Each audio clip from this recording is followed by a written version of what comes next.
Good evening and thank you for joining us for KREM 2 News 10 at 10, where we give you more news in less time. Let's get started. We begin with a story that you'll only see right here on KREM 2. A father and his 10-year-old son are recovering after their motorcycle was hit by a truck in Stevens County. The child was airlifted last week to Sacred Heart. KREM 2's Kyle Simchuk learned more about the crash and how the family is doing tonight. Kyle? Well, that 10-year-old boy still has a long recovery ahead, but he's doing better tonight and has an important message for our viewers, especially those who like to ride. Kept telling him, but it's going to be all right. You're tough. You are a soldier. But Shane Lyon says the truth is he didn't know if everything would be okay when his 10-year-old son Bentley was loaded into a helicopter last Friday, airlifted to Sacred Heart Children's Hospital after a truck towing a trailer hit their motorcycle. It was just a nice day, and I was like, Bentley, let's go see if we can get her started. The ride was only supposed to last a few minutes. They rode less than half a mile on State Route 231, then turned around to go home. Went about 8 miles an hour in the 100 feet we had left to go to my driveway, turned into it, and bam! All I saw was a white flash, and all of a sudden it felt like I was going upside down. Shane says a truck towing a trailer was either trying to pass them or wasn't paying attention and tried to swerve into the left lane. As Shane turned, their motorcycle swiped the truck and trailer, which sliced through Bentley. My mind was like counting the layers of skin and all the muscle and everything, and I'm like, oh wow, this is not good. Life's just all right here. Nothing else I saw going around me at all. I have 10 staples in the back of my head. I have a fractured skull. I have a fractured pelvis, a fractured hip.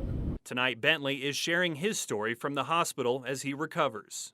And if we weren't wearing a helmet, then we probably wouldn't be here right now. The 10-year-old has already had 2 surgeries. My wounds are nothing compared to his, and the ones on the inside of my leg are pretty bad. Shane has bruises all over his body, but he's thankful that even on this short ride, they both had their helmets on. He says it's an important reminder for all riders. Just make sure that you or your child wears a helmet. It really does matter, because brain injury, death, it's all a real thing. Even for just a 1 minute? Doesn't even matter. I don't care if you are riding in your driveway. Anything can happen. You should always wear a helmet, pay attention to the road, and stay safe.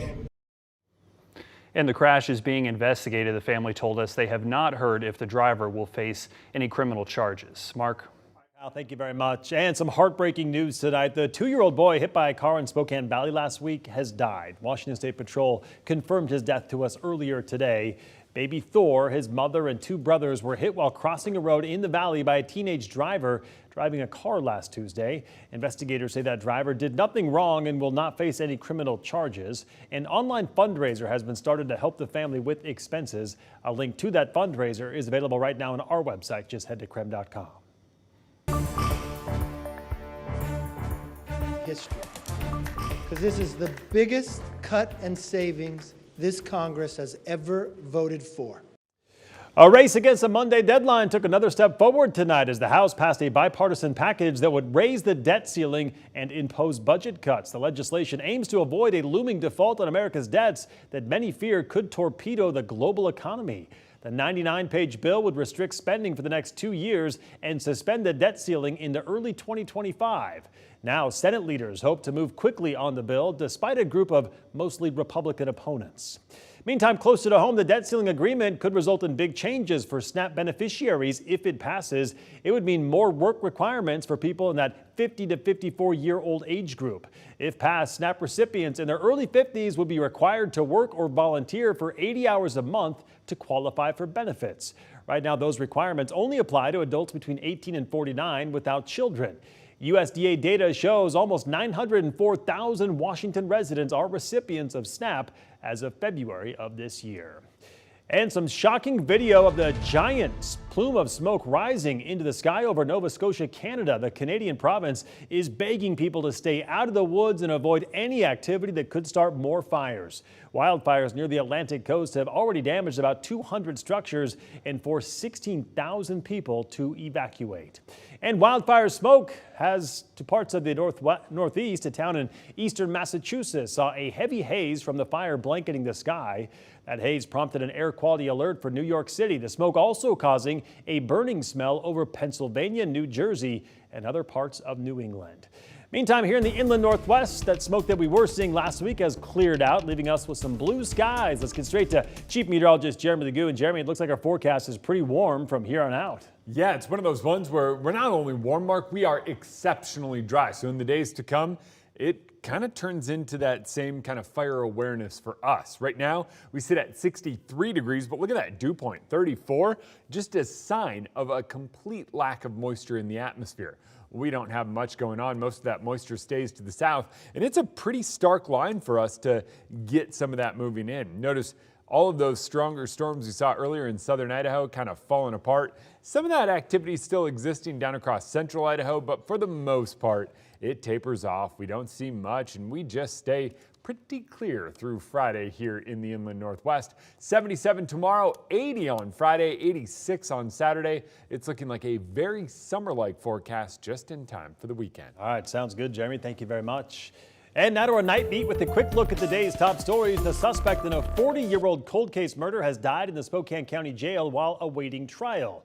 The Spokane County Medical Examiner identified his manner of death as natural causes. 62-year-old Tracy Pruitt was accused of killing a Spokane businessman at a South Hill home back in 1982.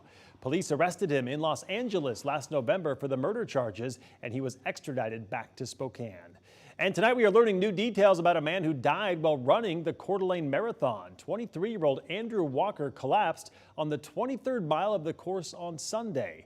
According to the Coeur d'Alene Marathon, life-saving efforts were made, but unfortunately Walker died at the hospital. Walker was from Vashon Island, Washington, and was running his first marathon, something his family said was on his bucket list. Walker was a graduate assistant in football operations for Boise State University. Meantime, Spokane Valley police are investigating a shooting that injured a man early this morning at 2nd and Havana. Spokane Valley police say the victim is expected to survive. Neighbors say this isn't a first. In fact, one man told us he had a bullet come through his wall. Another says he hears gunshots often. I'll call in shots and I'll hear them like over on that side of town and like over here and even like behind me. And last night I was sleeping and that woke me up. I heard 4 shots and it woke me up right out of a sound sleep. My window is open. It's right across from them.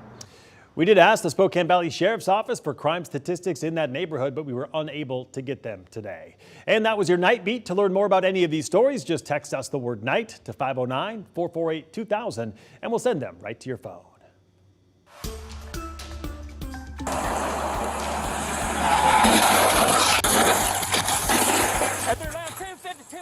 Jaw-dropping body camera video shows the moment a car was launched into the air. It happened on a Georgia highway. The car drives up the back ramp of a tow truck, going airborne and flipping before crashing into another car on the road.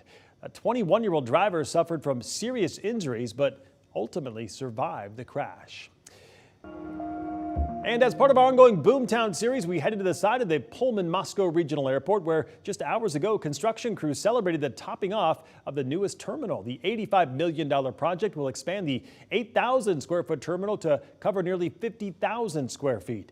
It means more flights and airlines will be added and more restaurants and shops. This allows people to congregate. We'll have restaurants in there. We'll have a bar. Again, people will be in comfort. We know that we'll have additional flights. And so basically it links us to the outside world. The goal is to open up the terminal and at least one gate by December. The rest of the gates will open early next year. Teachers working in the Coeur d'Alene School District are getting more money in their pockets thanks to state funding. The district's Board of Trustees unanimously approved the new contract terms that for them last night. Staff, including teachers and nurses, will see a salary increase of at least $6,300 per Governor Brad Little's Leading Idaho initiative, but not all teachers will receive raises from the state funding. Instead, the district said they'll make up the difference using funds from that supplemental levy that was passed earlier this month.